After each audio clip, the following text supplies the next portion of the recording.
Good afternoon and welcome to the Midday News. Here's what we have in the bulletin. Jamaicans could soon be heading to the polls. Non-academic staff at the University of Technology have received outstanding payments owed by the government. And later in sports, Rudolph Speed appointed as technical advisor to the Reggae Boys. Thank you for joining us. I'm Kerry and Simpson. Here are the details. Prime Minister Dr. Andrew Holness has given his strongest signal yet that Jamaicans could soon be heading to the polls. Speaking at a Jamaica Labour Party JLP event in Portland over the weekend, Dr. Holness declared that the time is near and urged party supporters to be election ready. O'Shane Masters has our first story. It is by now very clear that very soon there will be an election. Prime Minister Dr. Andrew Holness amid cheers from party supporters, just stopping short of naming a date for the general election. He was addressing JLP supporters in Buff Bay, Portland Sunday night. While not announcing the date, the JLP leader emphasized that the mandate must be renewed for the country to continue on its current path of progress. Dr. Holness touted his administration's record on infrastructure, economic stability, and crime reduction, saying the Jamaican people deserve a government that continues to deliver results. We have not yet officially started our campaign, but I gather that the other people say them tired. When you hear them say, call it, Andrew, call it. It's not because them think them can win. Them just tired and them just want to get it over and done with because they can't go no further. So them know that, me are the long distance tuller. Now, while the Constitution allows elections to be called any time within 5 years and 3 months of a last general election in September 2020, Dr. Holness's remarks have fueled expectations that Jamaicans could vote before the end of 2025. The opposition People's National Party, PNP, has for months said they too are ready for the polls. The PNP says it will hold the JLP accountable for what they describe as unmet promises and rising public discontent. O'Shane Masters, TVJ News. And Deputy Leader of the JLP, Desmond McKenzie, hinted at when the general election date will be announced. He was speaking at a party meeting in Northwest St. Andrew last night. And wickedness and bad mind to triumph over good people. So listen out for the announcement where we're going to be Sunday night coming. So you would notice by the actions of a certain individual. We're heading east next week Sunday. As political tension heightens, opposition leader Mark Golding has reacted to acts of vandalism which happened in eastern St. Thomas Sunday night. Speaking at a party meeting in St. James Sunday night, opposition leader Mark Golding said after viewing viral videos of acts of vandalism circulating on social media, he reported the matter to Police Commissioner Dr. Kevin Blake. In the videos, men were seen using sticks to remove billboards and other orange political paraphernalia in sections of St. Thomas. We do not want this to get out of hand. Those things can't vote. We know that when the trumpet sound and the election is called, the people of Jamaica are going to deliver a resounding victory for the People's National Party. So we don't want to react in anger to any form of provocation, my people. Don't make them draw way out and make this thing into something ugly. Mr. Golding says his party will not lose focus and is calling for a peaceful election. Turning to other issues, General Secretary for the PNP, Dr. Dayton Campbell, sought to clarify the party's plans to offer additional academic and co-curricular classes to students. The way in which the PNP would offer it is that we would see the teachers that are willing to be a part of it, those who want to willingly volunteer to be a part of it. it, and they would be paid to do so. This notion that we want to go there and just extend school days is not true. What we want to do is to ensure that for those students that need the additional time and the teachers that are willing to work with those students, that we can make the arrangement and pay the teachers. We don't come here so to do the teacher them no harm. To other news, President of the University of Technology Administrative Staff Association, Janet Grayson, says non-academic staff have received the outstanding payments owed to them by the government in this month's pay cycle.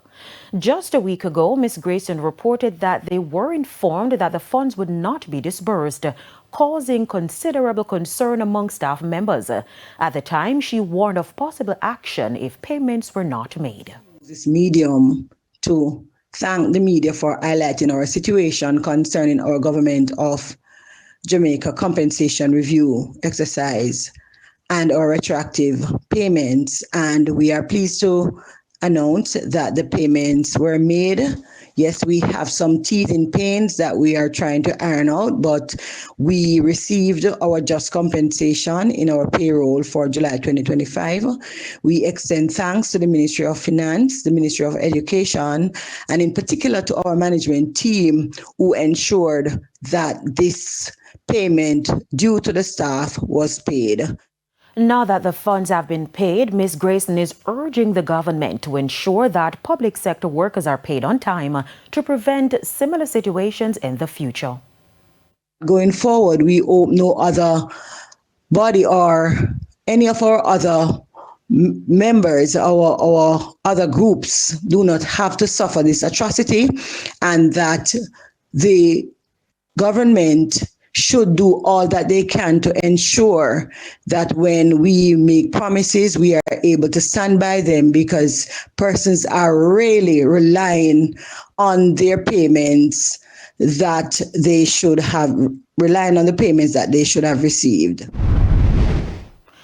Transport Minister Darrell Vaz says routes for all 258 schools set to benefit from the government's school bus program this September are being fine-tuned.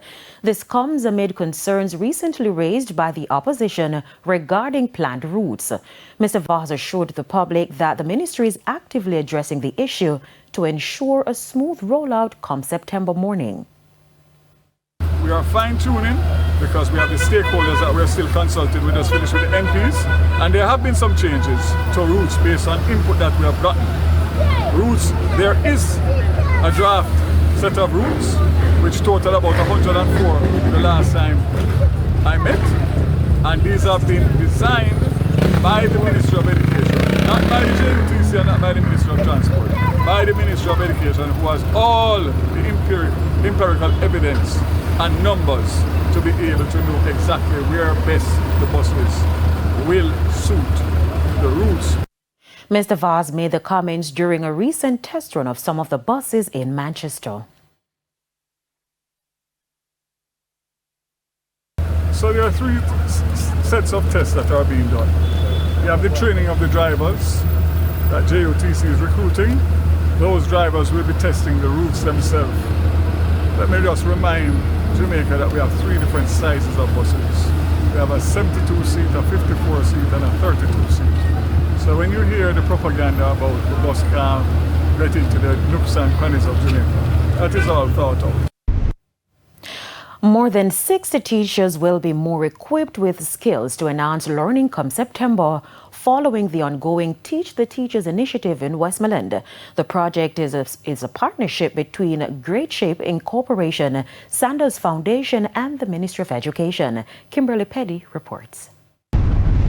A volunteer of Teach the Teachers Great Shape initiative demonstrating how to create flyers using Canva at the Godfrey Stewart High School in Westmoreland.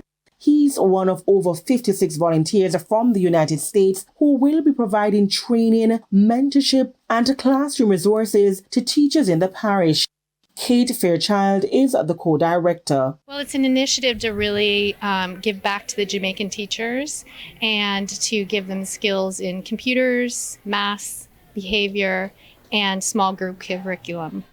Precious Reynolds, a teacher from Revival Primary School, says that this is her 4th time participating. I have come to realize that whatever we're learning, the various tools we can use, whether it's AI, Canva, Google Slides, so on, we use them to enhance our teaching learning activities and also to make learning fun for the children. It also helps us to make lesson planning easier. Jean Brown is an educator turned a volunteer. She says after the program, you can go back to your institution and work with your colleagues who didn't come. And so they learn new things and say, wow, we didn't know this because we went. And so next year you see more persons coming in. So it has been a productive program. Workshop coordinator Kristen Urban shared that, upon request of the Jamaican teachers and the MOE, they are running a new mathematics literacy program this year. One of the things that we focus on is the fact that many of the teachers themselves have a lot of anxiety about mathematics, and so teaching it is particularly difficult. So we try to address that in the beginning and just ways to kind of build confidence in students. And so that's the basis in the beginning. And then we go into some more of the details of the content and the different topics. And so in addition to that, we're presenting just new and different ways of, providing hands-on activities, manipulatives, and things like that, as well as problem solving. The Sandals Foundation is spearheading the initiative. The Sandals Foundation in its entirety, we focus on 3 pillars: education, community, and environment. Now, this falls into 2 of our major pillars, of course, education and community, because we see the impact that it has on our teachers. We've heard the positive reviews over the years. We've heard the impact statements. We've worked with some of the people that we work with on resort have benefited through the teacher program. They'll recall a time that they spent with a teacher and how it's impacted them. So really and truly, the impact speaks for itself. Kimberly Petty for TVJ News. The government has allocated an additional $12 million for the renovation of the Yalis Market in St. Thomas. Initially, $20 million was provided by the government to renovate the facility. During a tour over the weekend, local government minister Desmond McKenzie told TVJ News that work is fast advancing to complete the project by the end of the year. I know that there are going to be more funds which are required to complete the first phase, because there will be a second phase of the market redevelopment, but we have to complete the first phase and to ensure that the first phase works. So the ministry will be providing an additional $12 million. Vendors have been occupying a small section of the market while repair works continue, and market fees have been suspended until the end of the project. I want to commend the vendors whose patience and understanding has been felt. I have seen, and they call me every day, and they are grateful. And they are expressing confidence and appreciation in the work of the municipal corporation. It's time for a break. Stay with us. More stories when we return.